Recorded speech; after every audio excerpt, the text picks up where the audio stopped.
So, thank you so much for talking to us. The first question is really, how did you come to be helping people who've been displaced from Ukraine and in Ukraine as well? So, I think I wouldn't say by mistake, because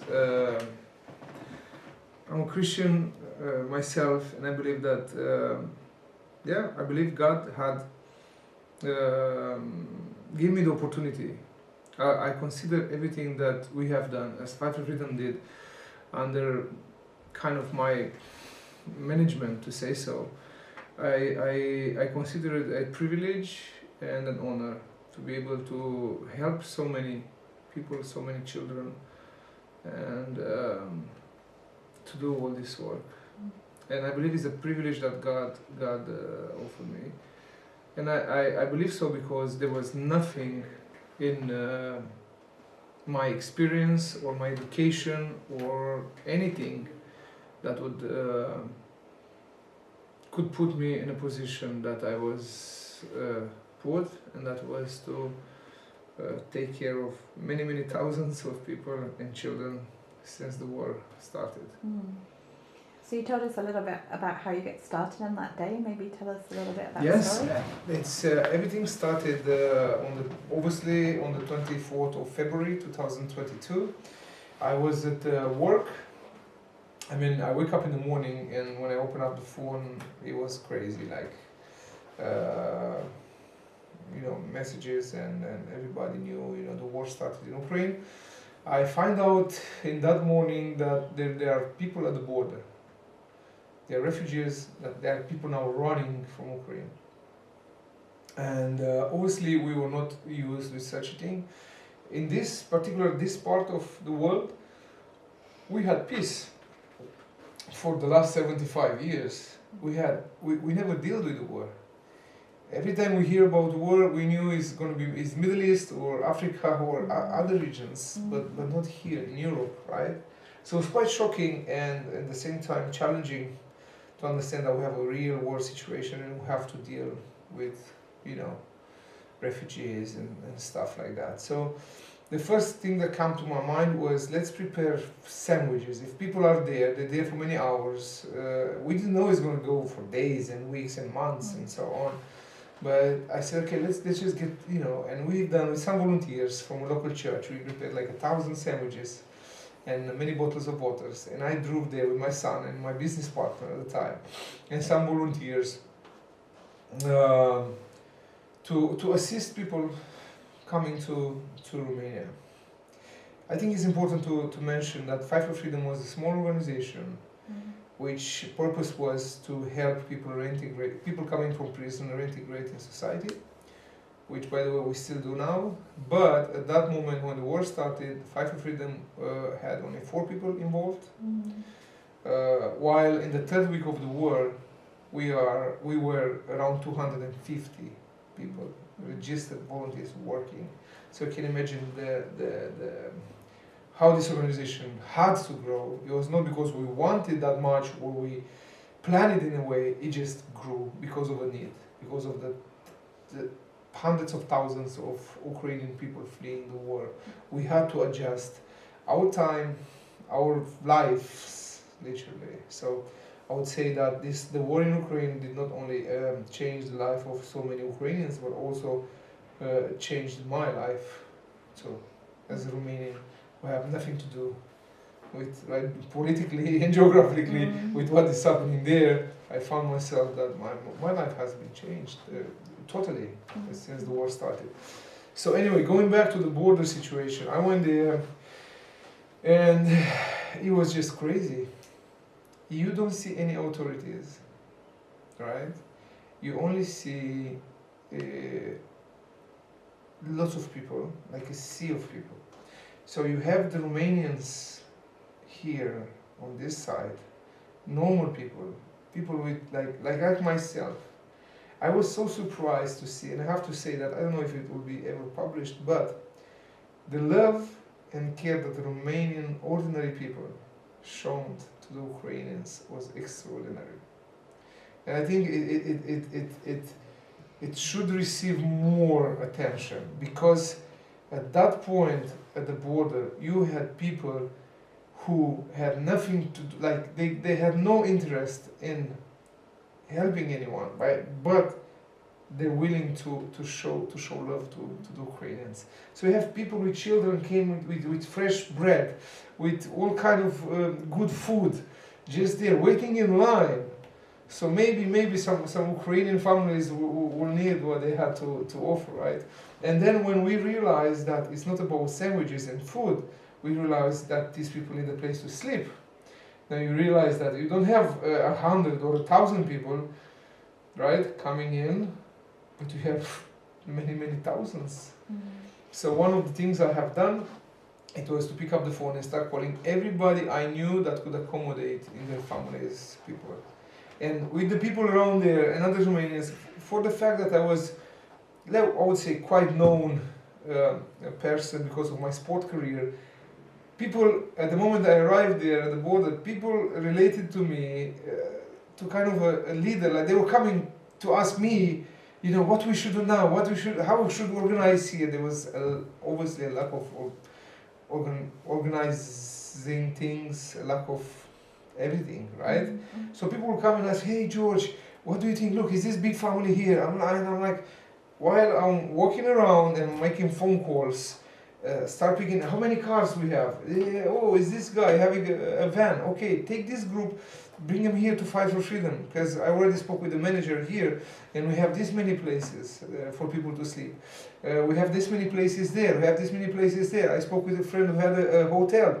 He said, all the rooms are yours. You know, there's so many can sleep here. So I now start to send people to different accommodation places with the Romanians that were there to help. I did not pay attention to any.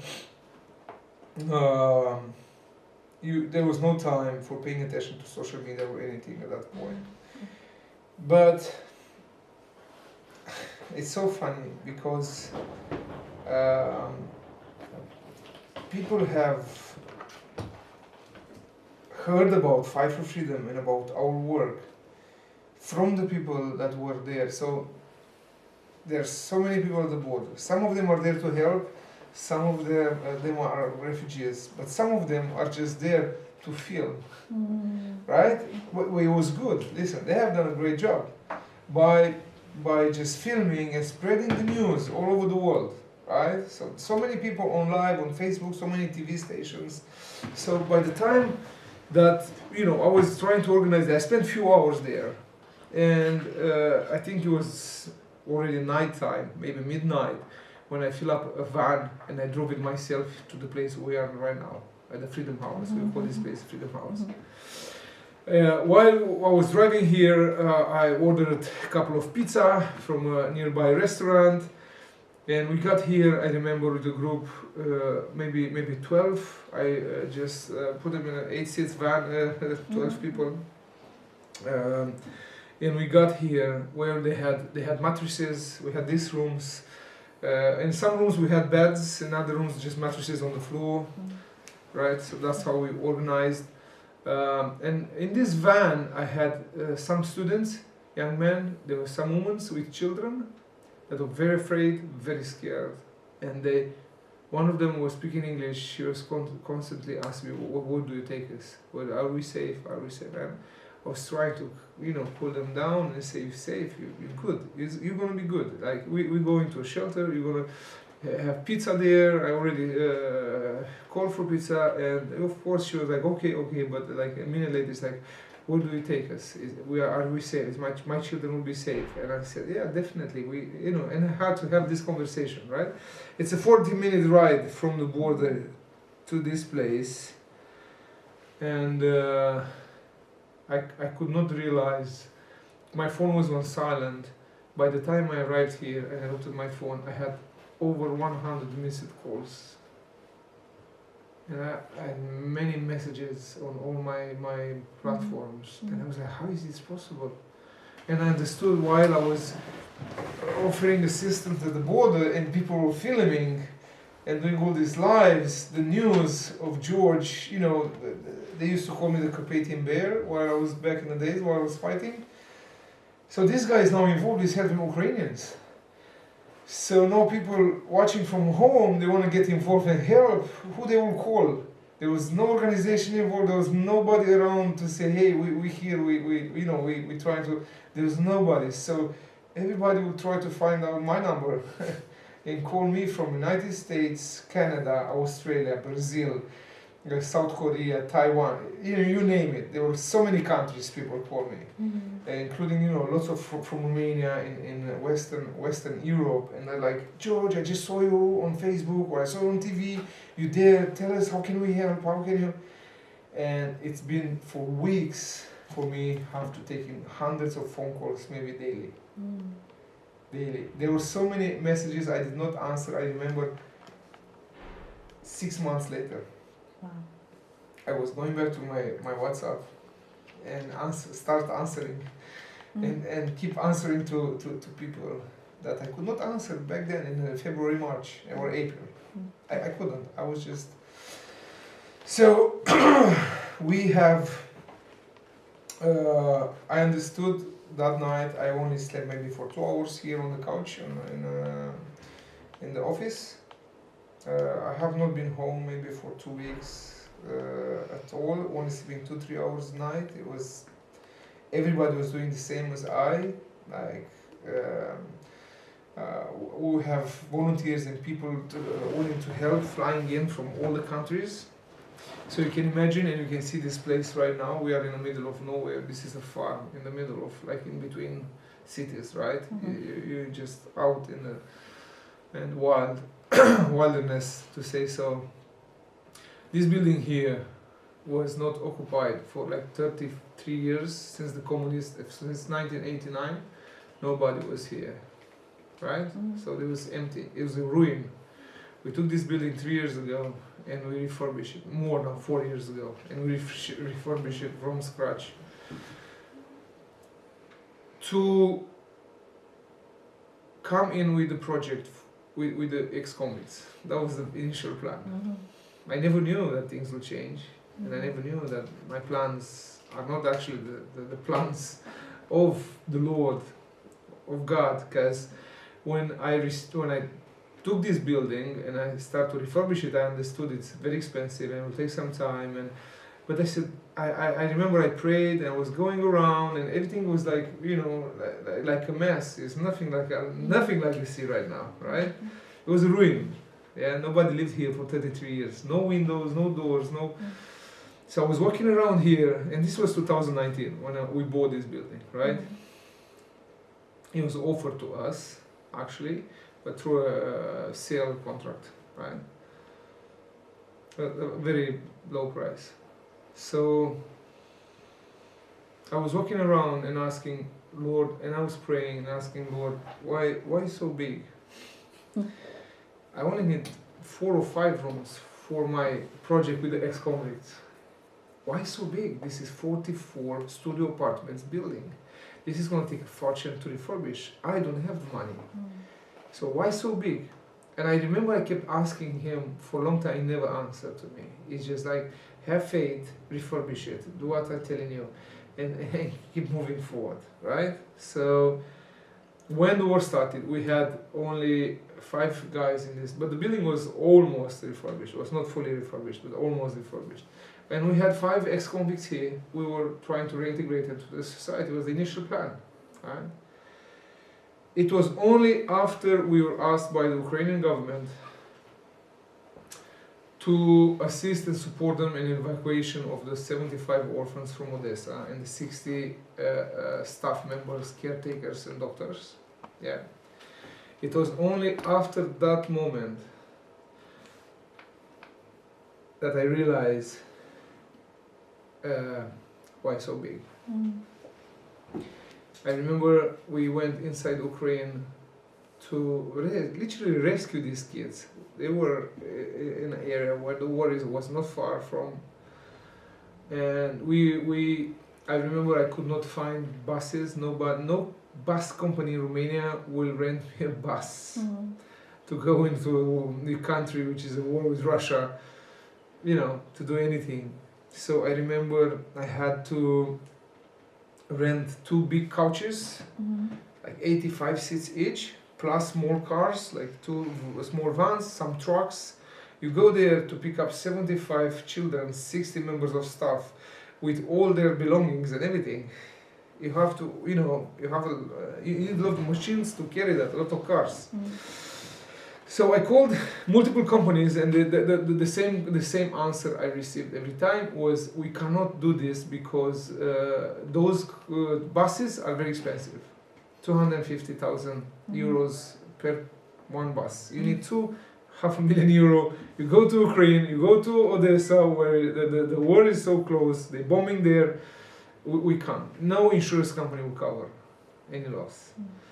And I found this Christian guy who owns a company, quite big company. They have like more than maybe 100 buses. And he told me the same. He said, George, this is very expensive buses because you asked me for the biggest of the fleet. The 85 seats. This is the maximum. I said, I'm asking you for this because that's what I need. So he said, okay, but the expenses. So the deal with him was, next day I supposed to go with him to the public notary to sign a document saying if anything happens to one of his buses, he will be able to sell my house and get his money. But I only have one house, so I could not cover but one bus. So the second one, I said, well, how can we deal with the second one? We can cover one. And he said, okay, let's see until tomorrow. But tomorrow we're going to cover one with this document, and we will see what else we can do. So next day he called me and he said, we don't have to go there to the public notary anymore. He said, I prayed, man, and I heard God saying, have no worry at all. Go and bring these kids. Nothing will happen. Nothing bad will happen. And that was his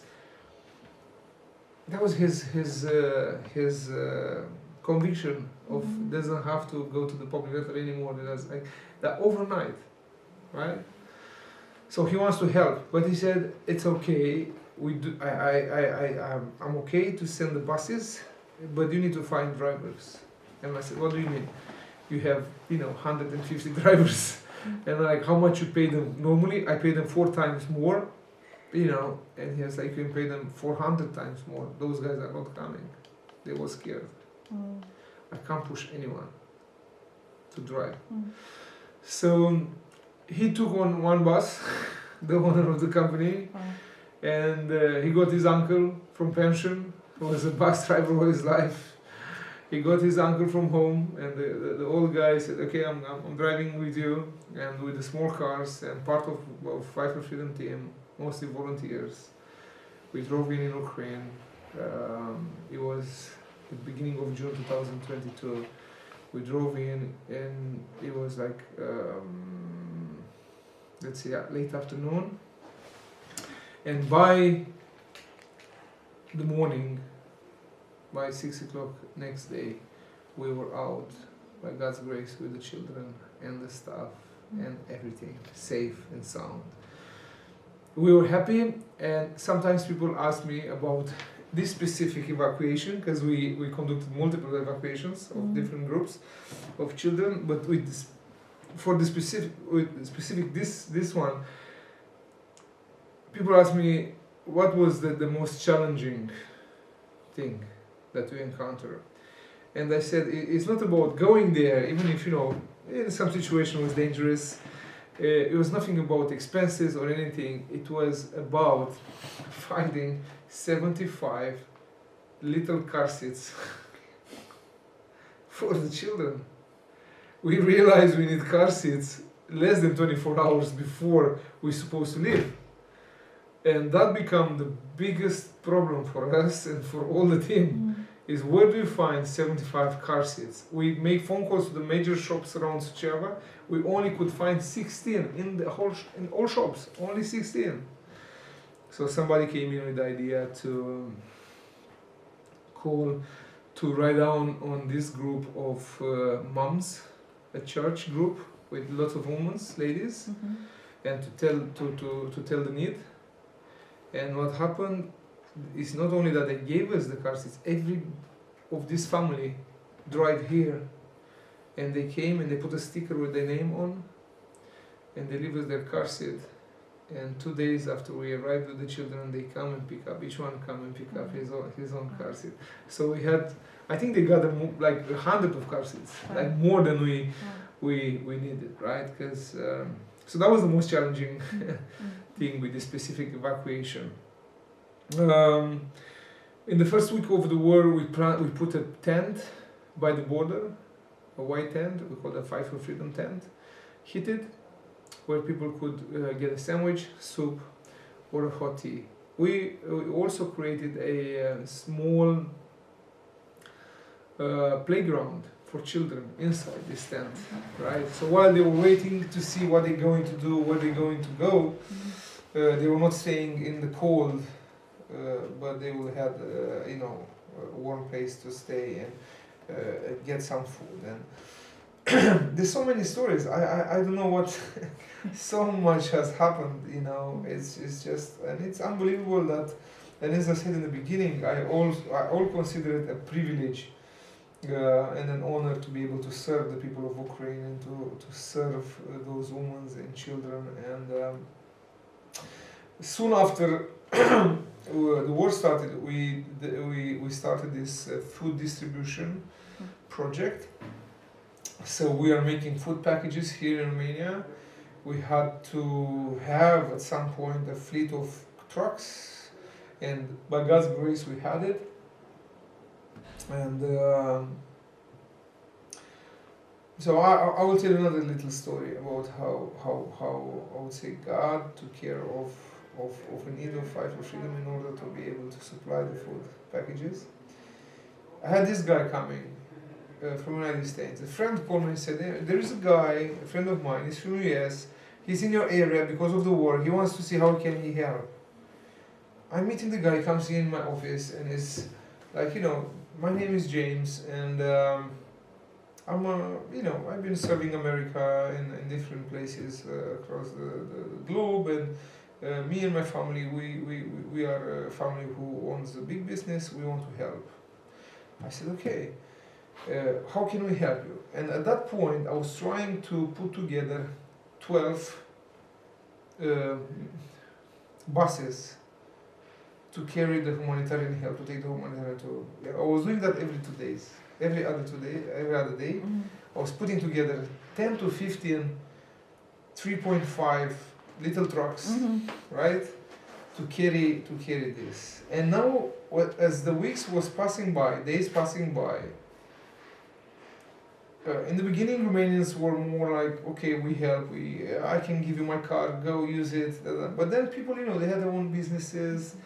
Things has to change. It was more and more difficult for me to borrow these cars from people to be able to send the humanitarian help that I was about to send. So he witnessed one day I was making so many phone calls. I needed to witness that, and he said, do you want to tell me what is? I said, look, I need 10 buses, 10 little box trucks, like box trucks, 3.5 tons. I need 10 of those. And he said, 10? I said, yeah, if I needed 15, I would ask you for 15. If it was 5, I would ask you for 5, but I need 10. So I can be independent moving in and out of Ukraine with the humanitarian help that we need, right? Because then you have somebody give you his car, but he said, you don't go that far into Ukraine, So there are all kind of situations. So I said, okay, very well, I will see what I can do, and I'll come back with an answer.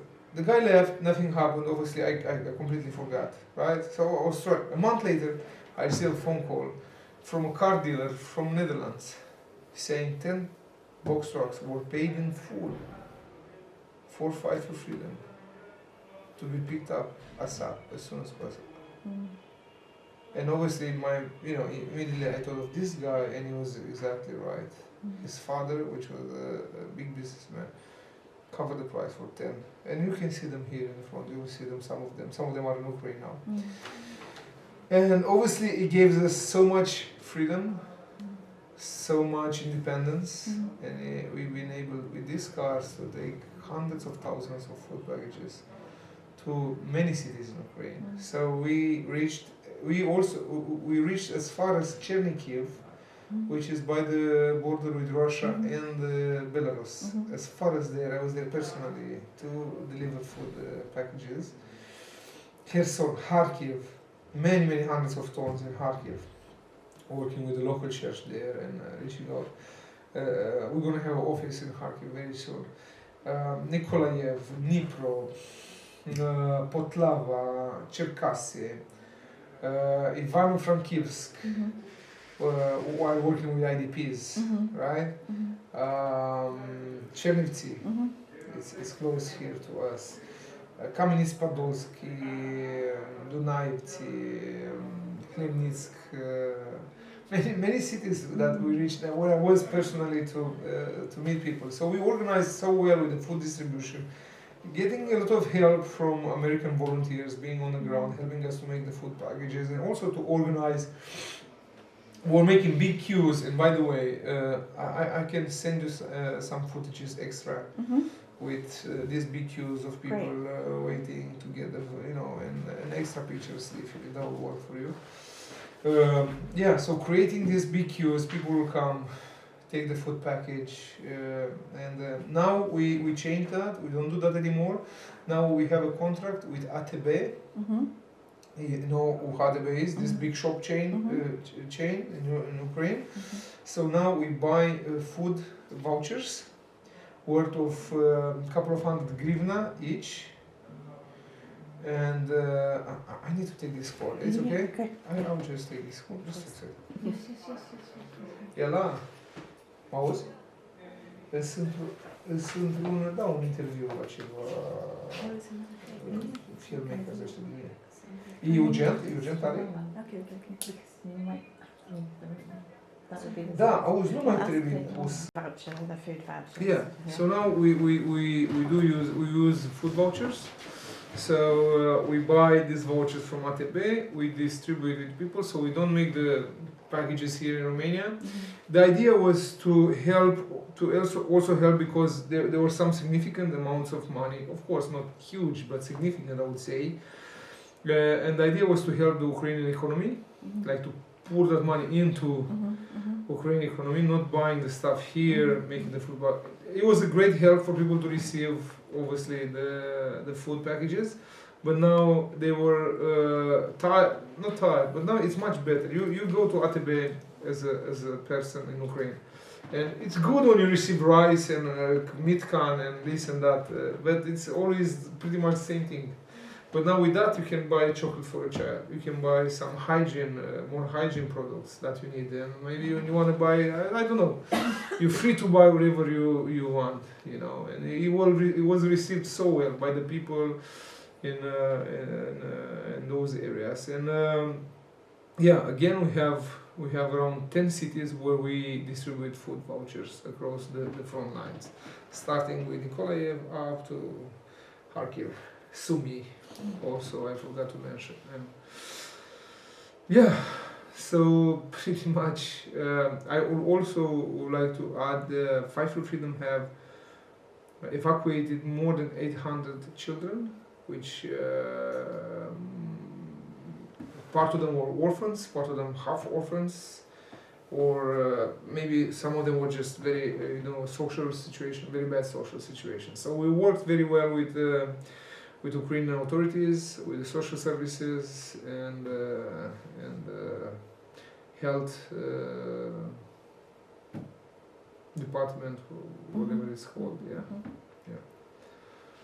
So I guess 2 follow-up questions. The first one is it seems like a transnational operation. So it's not just Romania and Ukraine, but you mentioned connections to the US, to the Netherlands, like various different. So can you tell us a little bit more about those kind of international connections and how they work? Yes. I was surprised to see in the beginning of the war receiving phone calls, and not only, but receiving visits from people from so many places in the world. So many places. A place like this for 30 something years was a ruin, and like nobody was visiting, obviously, because there was no reason. And suddenly you have people from all over the world coming, It was a big queue outside here from people coming from different organizations, companies, many countries to sit down and talk to me and talk to the team. At some point, I had 7 people from 7 different countries, 4 continents, sitting like this, and I was here. And I didn't even know what to say. Like, and my first question was like, why are you guys here? How did you end up here, right? And like, why? It's like the South Koreans were like, we just stepped out of the plane and we said we came here to help. We had no connection. And everybody pointed, you should go to Fight for Freedom. There is this organization, Fight for Freedom. So we came to you guys. So, we want to join. We want to join. I think it was a massive international, I don't even know how to call that. It was like people from all around the world had felt in their hearts the grief of the Ukrainian people, right? And they were all jumped in to help. I'll have to tell you, the sad reality is that had changed a lot. And if in the beginning of the war you had so many people interested in helping, while the time was passing, we, as an organization and individuals, we were soon to find out that we were just, at some point we were just left alone. I was stopped by an officer by the border and he said, I only see Fight for Freedom constantly. Like, we're talking about constantly going in Ukraine. It's just you guys. And there were so many in the beginning, almost fighting who to go in to help, right? So I think there are few factors that are, changing this attitude of people towards, helping. I think one of the factors is people get tired. People are not so much interested because it's not so more on news. This is why I think what you guys are doing is very important, as long as this conflict goes on. And not only as the conflict goes on, but it's also after the conflict, because right now Fight for Freedom strategizing with our partners from US, Netherlands, Germany, France, UK, we are strategizing to plan what we are doing after the war is ending, right? So we did, obviously with Fight for Freedom in Ukraine, with the team there, is like where do we step first and what we are doing. Part of the Fight for Freedom Ukraine projects is related to rebuilding houses. So together with Hope for Ukraine organization from Netherlands, we are rebuilding homes. We have I think a little bit under 30 homes rebuilt already in Kiev area. I mean Bucha, Irpin, Moshun were very affected in the beginning of the war, and now our team drove down to Nikolaev, and we have rebuilt 2 houses there, and we keep going with that. So one of the main projects, I believe, for Fight for Freedom after the war ends is rebuilding homes for people.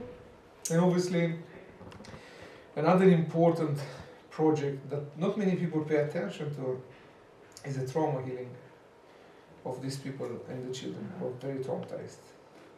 Right? So this is the reason Fight for Freedom opens up an office in Kharkiv soon, is to help with humanitarian products, food and hygiene, and but mostly to provide trauma healing to the people there. So yeah, I think it's so sad to see that people's heart were so in fire to help the victims of this war, and then slowly this fire decreases, and not only decreases, but it becomes kind of ice instead of a fire, because it was a shift somehow. And somebody explained it at the point when when you put something extremely hard to one part, then when it's flips back. It goes all the way to the other extreme, right? It kind of makes sense, but it did not make sense and still doesn't make sense for me. Because if it's not on the news, it doesn't mean it's not happening, right? If it's not so much on the news, it doesn't mean that these people are not in such a difficult situation anymore, right? So it did not make sense to me. Why everybody is rushing in the beginning when, to be honest, they don't need it that much. But then when the war keeps going and they need it more and more and more, you are stepping back and say, hey, no. And one other thing that people need to know, and it's very important, and I wish, and I hope this will be published, is the propaganda coming from the East, from those who attacked Ukraine, right? Such an aggressive propaganda on social media and all the channels possible is to tell that Ukrainian people are bad and they do not deserve to be helped. And that, their government is corrupt and they don't deserve to be helped. Right? So I had so much to deal with when it comes to this propaganda. I felt it firsthand.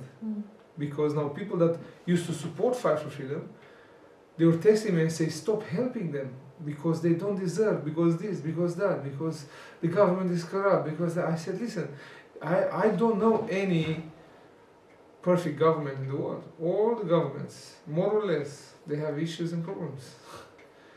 But does this have anything to do with the children upstairs in this building who are waiting for their breakfast, their lunch, their dinner every day? Can you go and tell a 4-year-old one, yeah, I'm not going to feed you tonight because, your government is this or that, or I heard that this is crap. It's not, it's... And I only had in my own family, some members of my family were like, oh, you're betraying your country. I said, how so?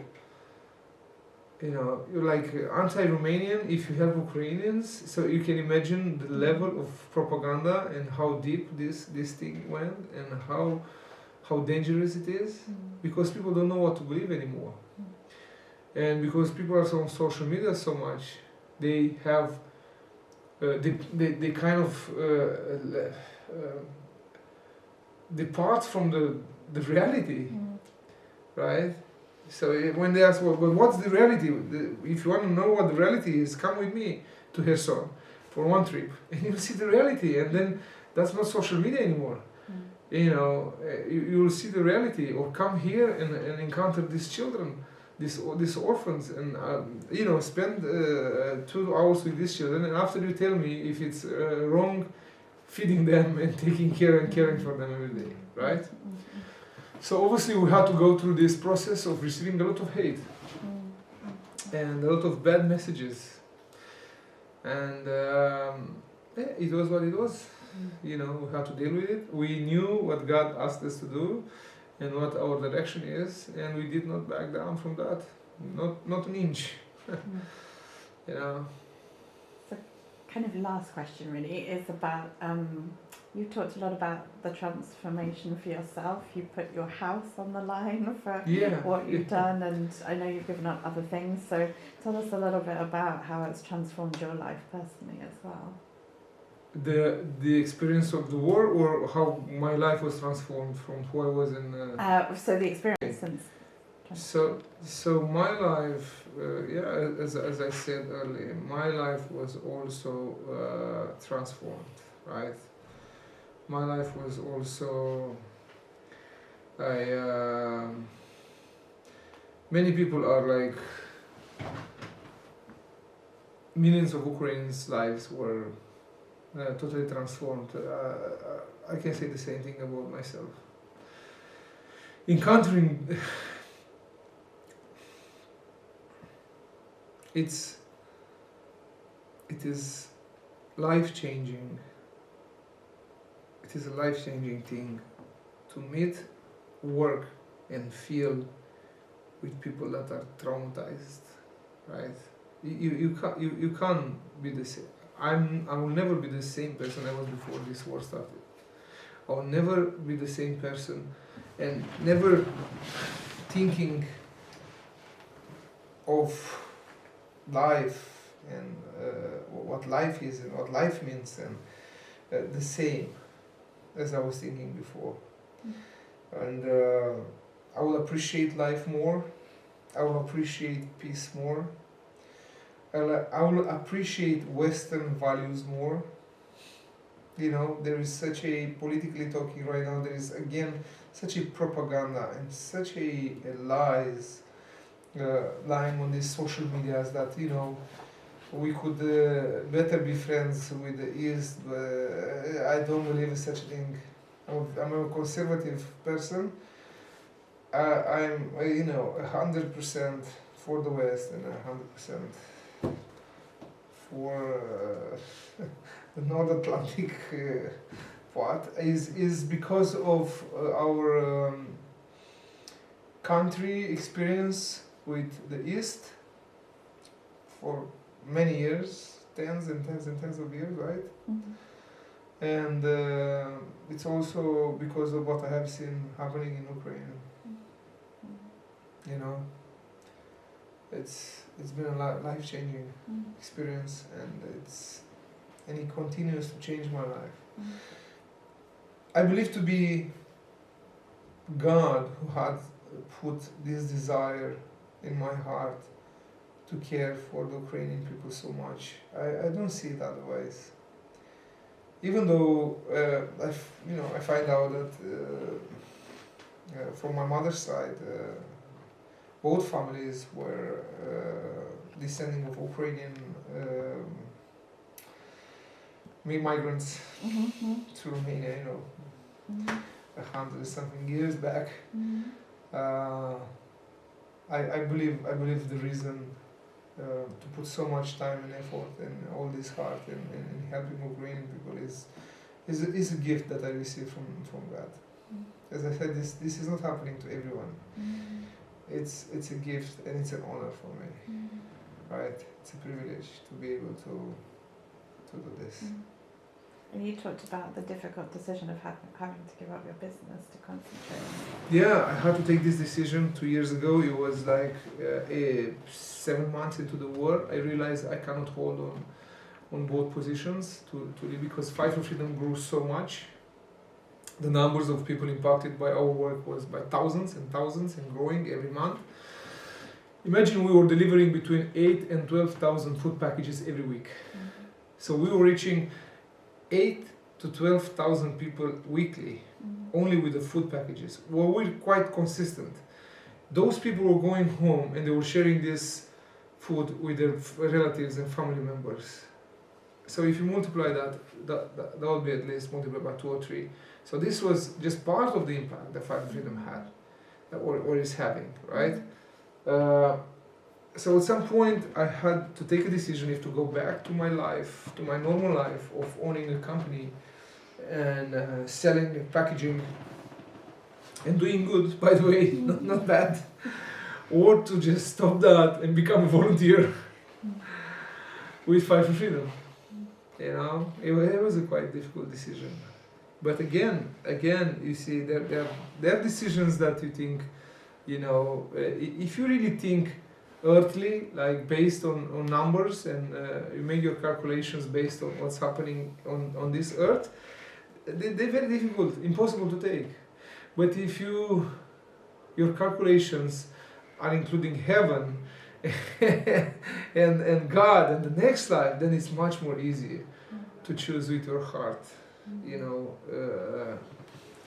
things that for some people are, I'm telling you, for part of my family and even friends, my decision was kind of a crazy thing to do, to give up on a good business, to go and volunteer, because that's what I've done, and this is what is happening. So, to conclude on this one, I'm very happy for my decision, and I'm praising God. He gave me the heart to do this work and to take this decision, and Fight for Freedom now grow to being present legally, established in 4 countries, including, you know, US, Austria, Romania, and Ukraine.